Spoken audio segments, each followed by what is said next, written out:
Hello, welcome back to the Evans Outdoor Adventures YouTube page. Not exactly the video I wanted to shoot for February, and here it is the last day of February, so it's probably going to be March when you see this. The video that I had originally shot that I tried to put on around Valentine's Day, my upload speed is terrible. So if you're seeing this one, I figured something out, but we're going to try to keep this one in that 15-minute range that we're shooting for. The last one turned into almost 45 minutes. Anyway, this is a Sunday afternoon. Yesterday I went on a hike with a friend of mine. You've read about her in the blog, Mustang D. And we're gearing up to kind of do some day hikes here this spring, summer. And we were talking about what to put in a day hike pack. Actually, she asked me, what do you carry in your pack? My pack changes depending on what I'm doing. Let's start with my pack. Everybody knows Sheldon is a tight ass. I bought this pack at Goodwill, $5 or somewhere in that range. It's been a couple of years. I don't remember the exact number.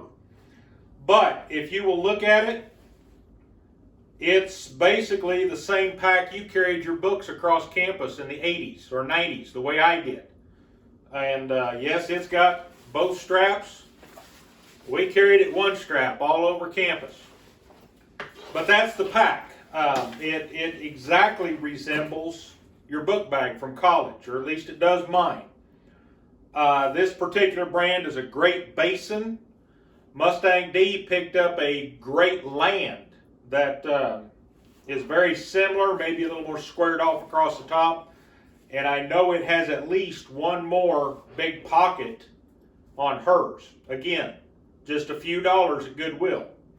So, as far as packs, no, I have not gone out to Coleman and spent hundreds of dollars on a pack. If I ever decide to take on the Appalachian Trail or do an overnight trip where I'm camping on the trail, yeah, I'm probably going to want a whole lot better or different pack. We'll leave it at that. So this pack has the one big empty area, a moderate empty area, and then this little area in the front. What I put in this pack, to me, is a lot of common sense. I also feel like everyone is going to have their own pack supply. When I started setting up my pack, I started with safety. What are things that you need to have for safety reasons? Again, to me, this is a lot of common sense. First thing I did, a first aid kit. This is the 1.0, it's for 1 to 2 people, basically an afternoon hike safety kit. Again, if I ever do the Appalachian Trail, this gets upgraded, just like the pack will probably get upgraded. But for what I'm doing here in south central Kansas, north central Oklahoma, even if I go into the Ozarks, down to the Ouachitas, it's probably going to be a 4, 5, 6 hour max hike. So I feel like this safety kit or this first aid kit will get us by. It's got some instruction. It's got all the basic bandages, band-aids, that sort of thing that you might need for minor repairs. I'll put it that way. I honestly don't remember the cost. It was either at Walmart or Academy Sports, brand new. The zippers were zip tied together so you knew it wasn't tampered with, etc. I'm thinking $12 or $15 max. I honestly don't remember. Other safety items.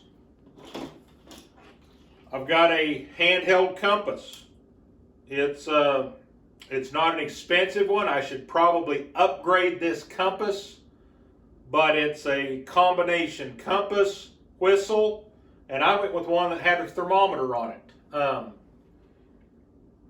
This time of year, here we are the last day of February, and it's gorgeous outside today. It was gorgeous on a hike yesterday. but we all know in Kansas the weather can change in an instant. So I felt like having that thermometer might be a good idea, so you can kind of tell if the temperature is dropping on you. We certainly don't need hypothermia at any time. I added another whistle. I call it a coach's whistle. The purpose of the whistle, if you're lost in the woods and you're calling for help, using your voice, you're going to lose your voice or run out of air, etc. But that high, sharp, shrill whistle is going to be heard way farther than you can yell. So, I've got the compass whistle thermometer combination. I added a good basketball coach's whistle. It's on a lanyard, so you can carry it around your neck. Normally, I leave it in the pack, which if you're really on a big hike, you probably should have it around your neck, just in case. Another safety item, and these were actually gifts on a first day hike here in Kansas a few years ago, but they're hot hands or little heating deals. They're chemically filled. They've got a little disc in there that you pop the disc and they will heat up, and you can keep your hands warm, or you can put them inside your jacket or wherever you feel like you need the heat. Again, fighting hypothermia, and the day these were given on that particular first day hike, temperature was below freezing with wind chill somewhere around 0. Most of us were questioning our mentality on that first day hike. But unique to these, I've never seen before, and I'm sure if you went to REI or Cabela's or somewhere and looked at their hiking gear, they probably got them. But these have instructions how to recharge them. Once you've activated and they've gotten hot and they've done their thing, then how you can make them do it again. So, I've got 2 of those in my pack. Rain gear. This is the cheap Magellan rain gear. It stays in my pack all the time. I need to upgrade and buy good rain gear to take fly fishing. I know that, just haven't done it yet. This Magellan rain gear, the top was around 20 bucks, the bottom's around 20 bucks. They are the lightweight packable. There is mesh on the back of these packages. So, yeah, rain gear. Again, this time of year, it's not summertime yet. It's not a hot, humid rain. So you don't want that cold rain on you getting you cold. I've got this little pair of gloves. They are the rubberized stuff here. So honestly, I could probably fly fish with these gloves and get along okay. The rubbery I can still feel, but I have issues with my hands getting cold, and because I have freeze burnt them in the past with propane, I have a lot of issue with my hands in cold weather, etc. Along with that, I carry, and this is just an old windbreaker, pullover windbreaker that I've had forever, but it gets folded up and put in the bottom of the pack. Anything to break that wind. I wore a windbreaker on the hike yesterday. Very glad that Mustang D suggested I go back to the pickup and get my jacket. Also carry a little piece of towel. And I say a piece of towel because that started its life as a bath towel. And as you can see, it's getting towards the end of its life. The good thing about taking old towels that you don't want in the bathroom anymore, you can throw them away. For example, during deer season, this same pack goes deer hunting. I had harvested a deer, I had gutted a deer, I had bloody hands. I took some of my bottled water, washed my hands best I could. I had a towel to dry off. This was in December, so it was still pretty chilly. Get your hands dried off and then get your gloves back on, but make sure you dry your hands. Trying to stay on the safety stuff here. Water is considered a safety item. I, as a conservationist and someone that cares about the planet, I'm going to encourage you to find you a water bottle. I picked this one up at Dollar General. It's stainless steel, double lined, so it's air insulated in there.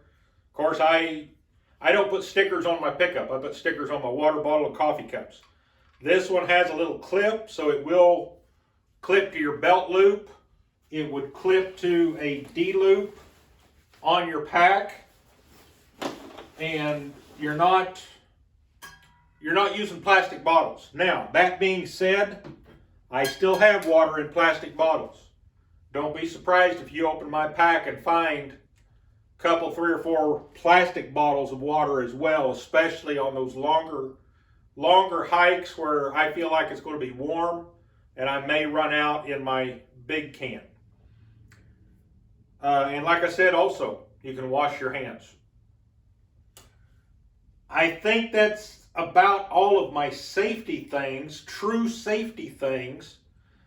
Again, common sense things. A light, dollar clearance at Walmart, just a little bitty flashlight. Dollar clearance at Walmart, a little light that I can go coon hunting with. I can put it on my head. This particular light takes a little watch battery type or hearing aid battery type battery. I do carry extra batteries for the little flashlight. The little flashlight's what I use all the time. Paracord. I found this start of school a couple of years ago at either Walmart or Dollar General. It was like 50 cents a bundle or $1 a bundle, and I bought 6 or 8 bundles, and that may be the last one I have left. But if you needed to build you up a shelter somehow, you have some paracord. If I ever get in a situation, again, this pack goes deer hunting. If I have to drag a deer, I can build a harness right quick to drag a deer any distance. Other things I've got in the pack, ink pens, because you have to sign deer tags. So I'll make sure I have ink pens. Zip ties and a sandwich baggie to put deer tags in and attach them to the deer. But zip ties, sandwich baggie, and paper towels can also be used for bandages in a have-to situation. I refer to them as a mechanic's band-aid. I can't tell you how many times I've taken a clean paper towel and some black electrical tape and taped up a finger that I have cut or something on the job. I'm hoping you guess what else the paper towels are for. We don't need to be cutting our socks apart or anything like that.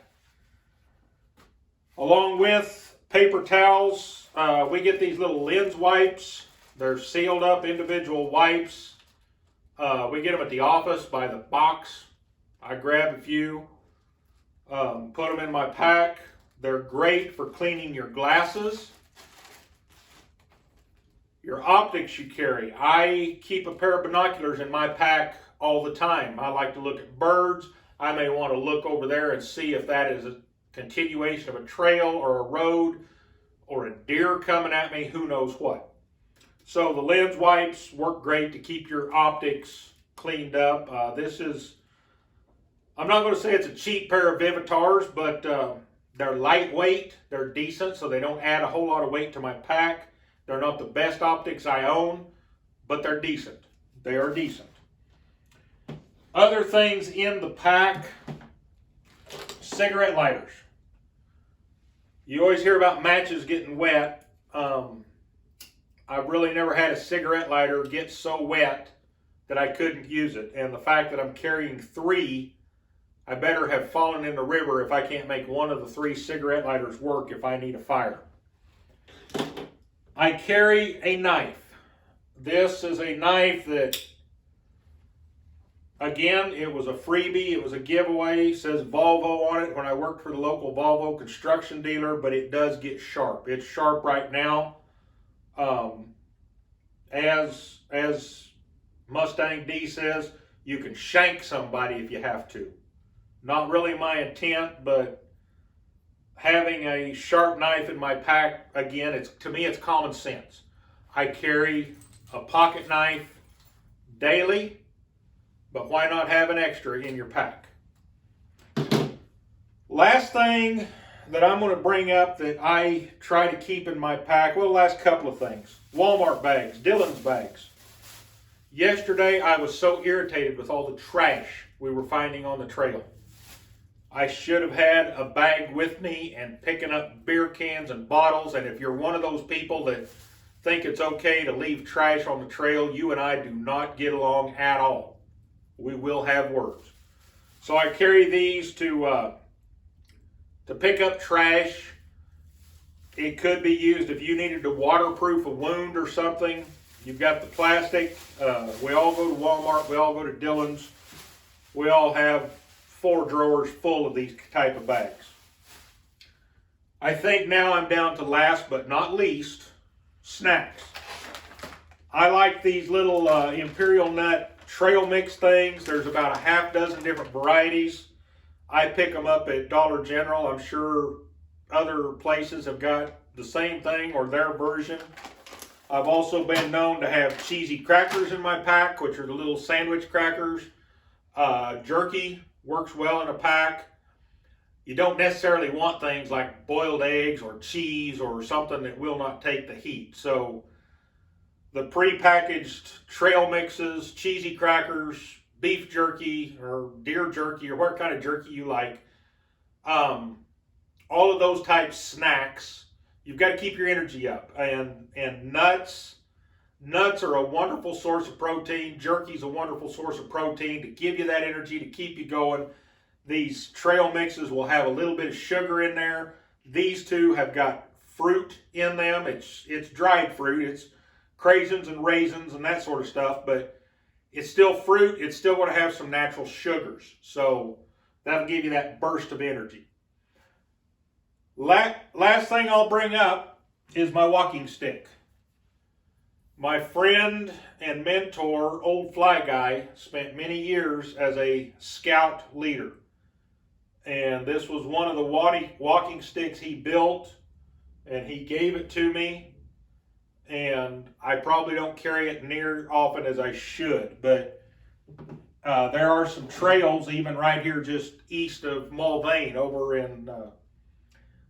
in Cali County that I have been very glad I had that stick going up and down some of those hills. So that's what I put in my pack. I'm sure I've missed things. I'll probably think of other things that I want in my pack. But I hope this might help you put your pack together someday. Just use common sense and think safety. That's the biggest 2 things I can give you. Don't overload your pack. Don't get it so heavy that you cannot carry it. I'm a big guy, big shoulders. I can carry a little bit of weight. If you're 97 pounds, wringing wet young lady that couple 3 bottles of water may be all you need in your pack because it will be overloaded or something. But I encourage you to sit down, do the YouTube thing, do the Google search, see what other people are putting in their pack. That's how I came up with my list, was just searching other people. I hope this has helped. I hope it's been educational. Until next month, we may do 2 in 1 month. Who knows? Until next time, let's leave it at that. Until next time, I'll see you outdoors.